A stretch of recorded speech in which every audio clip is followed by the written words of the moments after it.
Death flags or awesome. I guess it's either way you can say it is all. But it's officially at least confirmed that Gyuyum, no, not Gyuyum, the other guy, the Shugaryu, is the shield of his former master, while Gyuyun was the sword. Although technically Gyuyun could also put up a good defense, but he was also instinct general and he was more on the offensive, while Shugaru is the arrogant tactical. Either way, the angry enemy fan the despair of viewers, chapter 591 of Kingdom. As many panic over the fact that they are to do this, but also the fact that they have to sacrifice else, Karyuten has finally gotten her stuff together, and despite everything else, she is more focused than ever. Yes, she still looks a little panicking, but at least now she really knows what she is doing, and that is actually very happy. She has been completely on the side this entire arc, and honestly, it has been a little bit aggravating. Granted, however, she's far from my favorite female character. Not that there's a lot on this show, but still. So either way, she is making that they. She's talking about how the troops are breaking forward, but also is the fact that their triumph cards must not show themselves immediately, because that way they will blow Shuryu's expectations out of the water, and then they will take Shugaru's head.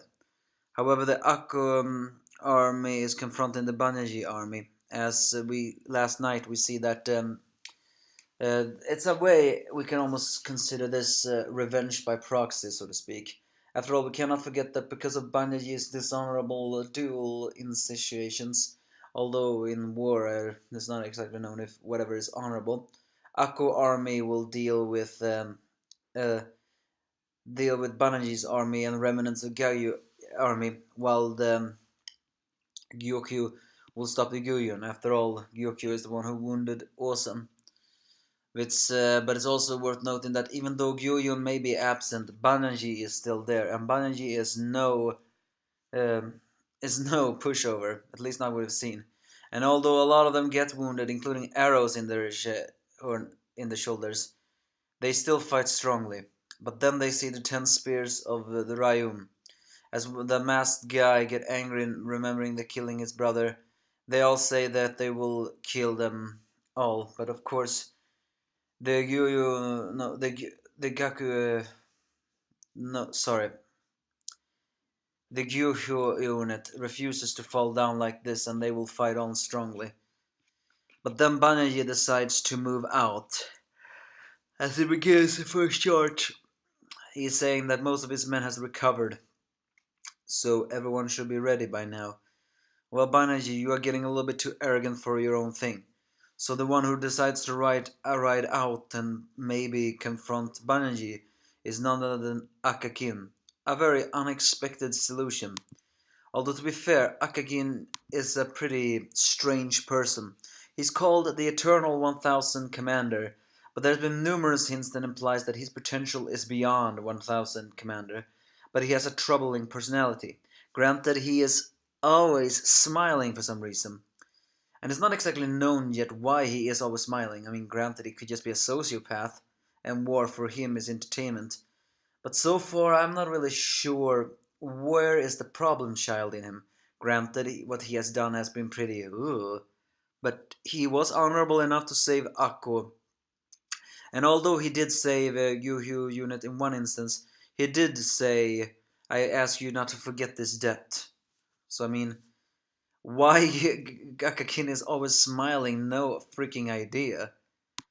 And it's worth noting that he's saying if the stars line up, then perhaps when he has asked if he gonna slay Banji. But the other one is confirming that they cannot beat Banji as in a head-on clash, but they need to sow. But if they sow confusion among the ranks, then maybe.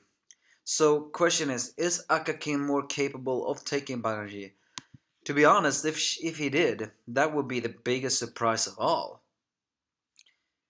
Although I wish, I mean, sorry, if you think about it, in a way that would be pretty sweet karma. Granted, I wanted one of Queen's notable names to defeat Banji, but as I said before, Banji's name was not known in the Queen army until now, because he was on the battlefield of the unknown. And Akagin's name is definitely not known through the Sao army, although they do know him as the runt that saved Akko. So if you think about it, these two people that look like unknowns, but they have frightening strong potential meeting each other, that would be a scene. But is Akagin really that powerful? Well, I guess we have to wait and see, right? Either way, the battles of the others begins. So Shogaru, in his arrogance, decides to pull out the new side of information because he's just saying that he has underestimated the Hishin unit. Oh, you arrogant piece of crap. Of course you have underestimated the Hishin unit. I even wonder if Gyuyun underestimated the Hishin unit. Their potential. Destroy them if you want to. So he begins to a flow, a dangerous one that kills off many of the Hishin unit troop. But it's during this time that Karyuten finally shows her badass side again, as she has finally been able to predict something. She could not predict Gyuyun because, well, Gyuyun was an instinct general.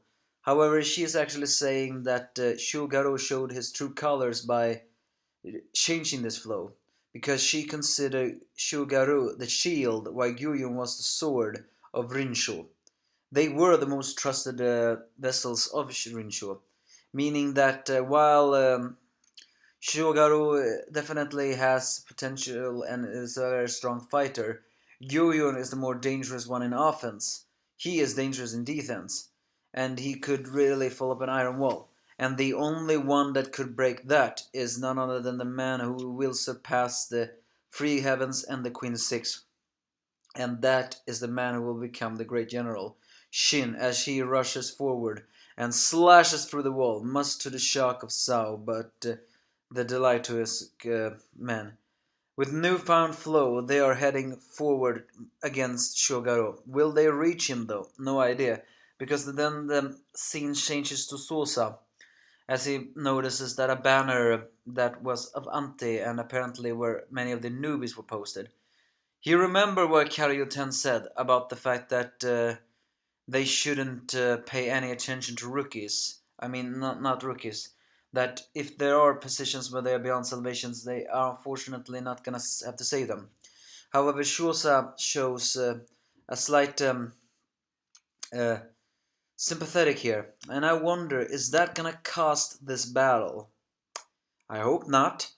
Please, you have to kill Shugaru. At least kill someone in Sao, so we can have a little bit more hope! I'm tired of seeing despair. But now Sosa is heading out with 10. What will he do? Well, this scene here is almost shouting death flags. Will he save the newbies, but at the cost of his own life? No idea. Things are finally moving forward in the Kingdom manga. But there's still not answer who is winning, hope or despair. Granted, in this situation both will be despair. But now we have a death flag of a character that has been in the story for a very long time. That is saddening. But is it true? Well, we'll see. Sao is heading towards Shogaro. Akakin intends to maybe confront Bananji. And Shosa is gonna save some rookies. Isn't... I am very skeptical. I think that will disturb the flow. But we'll see, won't we? Either way, a high-packed action manga chapter. Finally looking forward to more of this. So give me your thoughts if you have any.